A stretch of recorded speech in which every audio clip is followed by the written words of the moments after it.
Hello guys, this is Sunny Vishkarma. I am your math teacher.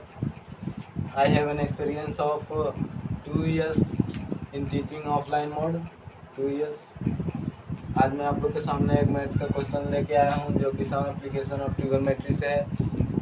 तो चलिए पहले इसको पढ़ते हैं, फिर इसको समझते हैं, उसके बाद इसको सॉल्व करें। From the top of 7 metre high building, मतलब 7 मीटर हाई बिल्डिंग के टॉप पर से the angle of elevation of the top of a tower, एक टॉप ऑफ अ टावर को हम लोग देखेंगे तो 60 डिग्री है। And the angle of depression of the foot is 30 degree. जब उसके फुट को हम लोग देखेंगे तो एंगल ऑफ डिप्रेशन 30 डिग्री बनेगा। तो height of the tower, tower का हाइट हम लोग को निकालना है। तो चलो हम लोग इसको सॉल्व करते हैं। बोला है 7 मीटर हाई बिल्डिंग, ये हम लोग अपना हाई बिल्डिंग बना लिए 7 मीटर का। फिर हम लोग एक टावर बना लेते हैं जो कि ऑब्वियसली इससे ऊंचा ही होगा। ये हमारा अर्थ सरफेस है, ये अर्थ सरफेस के परपेंडिकुलर ही होगा, ये भी परपेंडिकुलर होगा। यहाँ एंगल ऑफ एलिवेशन हमने बना दिया है, यहाँ पे दिया हुआ एंगल ऑफ एलिवेशन है 60 डिग्री।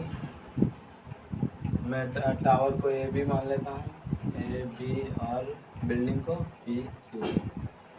जैसा कि आप ये देख रहे हैं, ये 7 मीटर है तो यहाँ तक का लेंथ ये भी 7 मीटर होगा, ये भी 7 मीटर होगा। और देखो यहाँ पे बोला था and the angle of depression of the foot is 30 degree. तो यहाँ से हम लोग इसको फुट को देख रहे हैं, तो फुट को देख रहे हैं तो ये 30 डिग्री बनेगा, ये 30 डिग्री बन गया। इस पॉइंट को हम लोग कुछ मान लेते हैं, ये मान लीजिए दिस पॉइंट इज एम, इस पॉइंट को एम मान लिए, और कुछ मान लेते हैं यहाँ पे अगर ये दोनों के बीच में डिस्टेंस एक्स है तो ये भी एक्स आएगा। और इस दोनों के बीच में ए और एम के बीच में हम मान लेते हैं एच है। तो अब हम लोग देखते हैं, सोल्व करते हैं in triangle A M P. इसको ऑब्जर्व करते हैं कि इसमें कैसे निकले। In triangle A M P में क्या है, tan 60 का वैल्यू पुट करेंगे। tan 60 equal to perpendicular by base होता है, तो यहाँ पे परपेंडिकुलर एच है और बेस एक्स है, तो एच बाई एक्स हो गया। और tan 60 का वैल्यू हम लोग को पता होता है √3 होता है, इसलिए H by X is equal to √3 हो गया। ये हमारे इक्वेशन फर्स्ट आ गया। अब नाउ इन अदर ट्रायंगल, अब हम लोग इस ट्रायंगल को ऑब्जर्व करेंगे, triangle P M B. In triangle P M B को हम लोग ऑब्जर्व करेंगे तो tan 30 इज इक्वल टू ये परपेंडिकुलर अब हो जाएगा और बेस तो यही रह जाएगा। तो tan 30 degree is equal to 7/x हो गया ना, परपेंडिकुलर बाई एक्स। यहाँ से हम लोग एक्स का वैल्यू निकल जाएगा। tan 30 का वैल्यू कितना होता है 1/√3, तो 7/x इज इक्वल टू 1/√3 आ गया। अब हम लोग का यहाँ से एक्स का वैल्यू निकल जाएगा। एक्स का वैल्यू कितना आ गया भाई साहब 7√3। 7√3 मतलब दोनों के बीच में डिस्टेंस 7√3 मीटर है, लेकिन ये हम लोग को निकालने नहीं बोला है। अब लोग हम लोग पुट करेंगे। Now put value of x in equation 1। जो हम लोग अभी जो एक्स का वैल्यू निकाले इसको हम लोग फर्स्ट इक्वेशन में पुट करते हैं, तो एच का वैल्यू निकल जाएगा। H by 7√3 is equal to √3 है, तो √3 यहाँ पे पुट कर दिए, तो एच का वैल्यू हमारे पास कितना आ गया 7√3 इंटू √3 इंटू √3 हो जाता है, तो 7 3 जा 21 मीटर। ये हमारा आ गया भाई साहब H is equal to 21 metre. तो हम लोग को क्या निकालना था, find the height of the tower. Height of the tower क्या है ए बी, तो A B is equal to कितना हो जाएगा 7 प्लस एच, 7 प्लस एच, 7 हो गया। एच हम लोग अभी निकाले थे 21 metre, 7 plus 21 is equal to 28 metre. ये हमारा दूसरा क्वेश्चन। चलिए पहले इसको हम लोग सॉल्व करते हैं। तो मैं यहाँ पे अपना फिगर बना लिया हूँ। A toy is in the form of hemisphere, जो हेमिस्फीयर है इसके ऊपर का surmounted bye A right circular cone of the same base radius, मतलब दोनों का रेडियस सेम है एज दैट ऑफ हेमिस्फीयर, जितना हेमिस्फीयर का है। If the radius of the base of the cone is 21 centimetre, हम लोग को radius of the base of the cone is radius दिया हुआ है 21 centimetre and its volume is 2/3 the volume of hemisphere.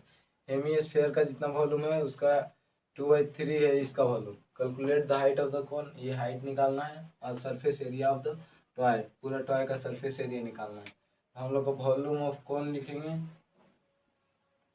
Volume of cone is equal to क्या बोला है 2/3 है, 2/3 the volume of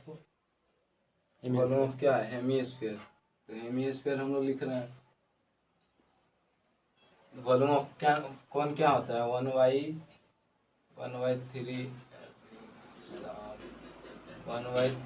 pi are square H होता है। और इसका वॉल्यूम क्या होता है 2/3 इंटू वॉल्यूम ऑफ हेमिस्फीयर हम लोग पुट करेंगे 2/3 पाई आर क्यूब। यहाँ से 3 से 3 कट गया, पाई से पाई कैंसिल हो गया। आर का वैल्यू हम लोग को दिया हुआ है, आर का वैल्यू कितना दिया हुआ है 21। या तो फिर इसको आर स्क्वायर रहने देते हैं, आर स्क्वायर से कट गया, ये क्यूब कट गया। अब हम लोग एच का वैल्यू निकल जाएगा यहाँ से, H is equal to 2 into 2/3 into R आ गया। आर कितना है 21 सेंटीमीटर, 21 सेंटीमीटर 3 से कट जाएगा, 3 से 1 यहाँ से कितना आ गया, इसका वैल्यू आ गया 28 सेंटीमीटर, 28 सेंटीमीटर आ गया। अब हम लोग इसके सरफेस एरिया निकालेंगे, तो टोटल सरफेस एरिया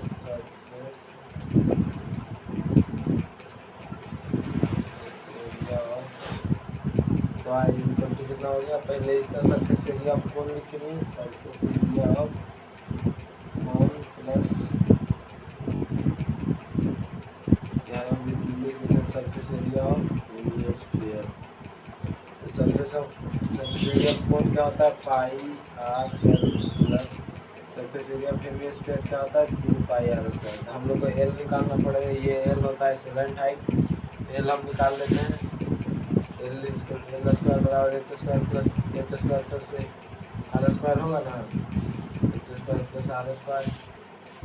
एच कितना था, एच अभी हम लोग निकाला है 28 सेंटीमीटर, 28 का स्क्वायर प्लस 21 का स्क्वायर, 21 का स्क्वायर, एल स्क्वायर बराबर कितना हो गया, इसका स्क्वायर इक्वल टू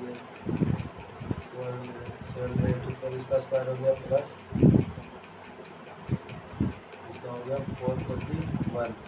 इन दोनों को सम करेंगे तो आ जाएगा 1225, इसका स्क्वायर करेंगे तो आ जाएगा 35 सेंटीमीटर। तो हम लोग का स्लैंट हाइट एल निकल गया है। अब ये आप लोग याद रखिए, हम जब तक इसको मिटा देते हैं। अब इसमें हम लोग पुट करेंगे पाई आर, ये दोनों में कॉमन ले लेते हैं, पाई आर कॉमन ले लिए, क्या बच गया एल प्लस 2 ये बच गया और आर बच गया, 2 आर बच गया। अब हम लोग यहाँ से पुट कर देते हैं, पाई का वैल्यू हो गया 22/7 इंटू आर का वैल्यू हो गया 21। एल अभी हम लोग निकाले थे 35 सेंटीमीटर, 35 प्लस 2 इंटू आर क्या हो गया, आर हो गया 21 सेंटीमीटर, 21 यहाँ पे पुट कर देंगे, 7 3 से 21 हो गया, 22 3 से 66 हो गया, इंटू ये आ जाएगा 52 आ जाएगा 77। अब इन दोनों को मल्टीप्लाई करेंगे तो ये आ जाएगा मेरा 5082 कितना सेंटीमीटर का। ये हो गया आपका आंसर। थर्ड क्वेश्चन, इसको अब हम लोग सॉल्व करते हैं। ये हमारा क्वेश्चन है ट्रिगोनोमेट्री से। यहाँ हम लोग लगाएंगे tan a is equal to क्या होता है, tan a is equal to होता है साइन cos a, और cot a बराबर क्या होता है, cot a बराबर होता है cos a by sine a। इसी कंसेप्ट को हम लोग यहाँ पे लगाएंगे और इसको हम लोग सॉल्व करेंगे।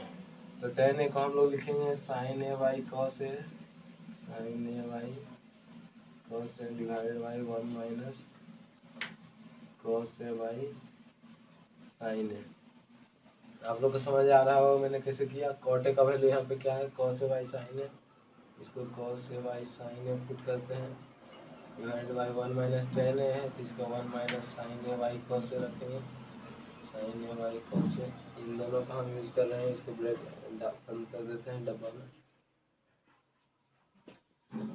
फिर अब हम लोग इसको सॉल्व करेंगे, इसको वही लिख देते हैं sine a by cos a divide by, इसको एलसीएम लेंगे sine a minus cos a by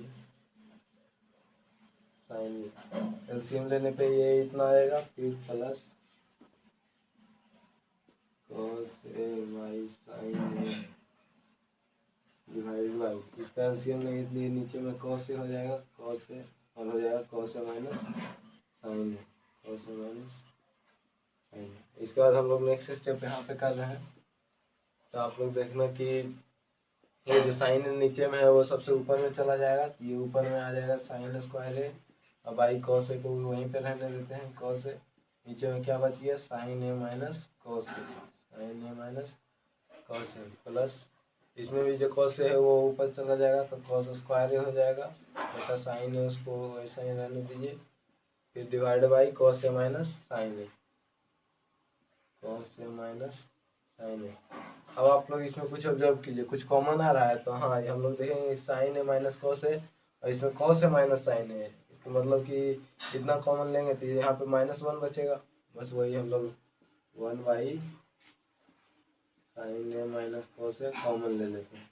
यहाँ से कॉमन ले लिए, यहाँ क्या बची है, sine square A by cos square cos A, sine square A by cos A बच गया, प्लस यहाँ पे क्या बच गया, कॉस, यहाँ तो माइनस हो जाएगा, बोले थे अभी कि हम यहाँ पे ले रहे हैं sine A minus cos A, यहाँ पे माइनस हो जाएगा,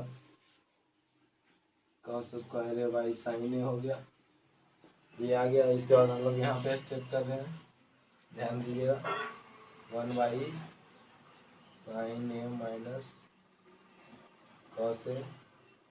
अब इसको यहाँ भी हम लोग एलसीएम वाला फॉर्मूला लगाएंगे, एलसीएम का, cos A into sine A. अब ये एलसीएम लिए तो साइन यहाँ पे मल्टीप्लाई हो जाएगा तो साइन क्यूब ए हो जाएगा, साइन क्यूब ए माइनस सिमिलरली कॉस क्यूब ए हो गया। तो हम लोग क्या पढ़े थे पहले, अलजेब्रा 6 क्लास में ही पढ़े थे कि A cube minus B cube is equal to होता है A minus B into A square plus B square plus A B, ये हम लोग पढ़े थे। यहाँ पे A is equal to sine A है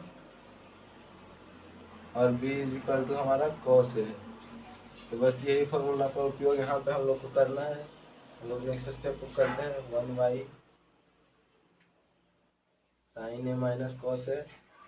अब हम लोग इसका फॉर्मूला का यूज करते हैं तो ये हो जाएगा साइन ए माइनस कॉस ए, ये अब ब्रैकेट हटा भी सकते हैं, ये साइन ए माइनस कॉस ए हो गया into sine square A plus cos square A, cos square A plus sine A into cos ए, ये हो गया डिवाइडेड बाई क्या यहाँ पे था, cos A into sine A, cos A into sine A, ये हमारा कैंसिल हो गया, इसको हम लोग हटा दिए। अब नेक्स्ट स्टेप में यहाँ पे कर रहा हूँ, तो अब हर एक टर्म को मैं अलग कर देता हूँ, sine square A divide by cos A into sine A plus cos square A divide by cos A into sine A plus sine A into cos A divide by cos A into sine A, ये तो same चीज़ है तो ये तो cancel हो गया direct, ये cancel हुआ ना भाई साहब, मतलब कि पूरा कैंसिल हुआ। फिर यहाँ पे देखिए साइन ए है और यहाँ साइन स्क्वायर है, तो एक साइन ए इसका स्क्वायर से कट गया, फिर इसका जो दो यहाँ पे स्क्वायर है इसका मतलब ये 2 बार लिखा हुआ है, ये स्क्वायर ही कैंसिल हो गया, ये कॉसेस कैंसिल हो गया। यहाँ पे हमारा क्या बच गया, साइन बाई कॉस, ये हो गया टेन ए प्लस यहाँ कॉस बाई साइन, अभी मैंने बताया था यहाँ पे कि साइन बाई कॉस टेन ए होता है, बस वही वाला है, कॉस बाई साइन हो गया कॉट ए, या कॉट ए, और यहाँ तो कर दिया था 1, ये हमारा RHS आ गया। ये जो हम लोग लिए थे LHS लेके सॉल्व कर रहे थे, ये था फ्रॉम LHS। अब LHS इज इक्वल टू हमारा RHS आ गया है, इसका मतलब कि ये जो एंटिटी है वो प्रूव हो गया। Hope this will help you and this answered your question. Thank you.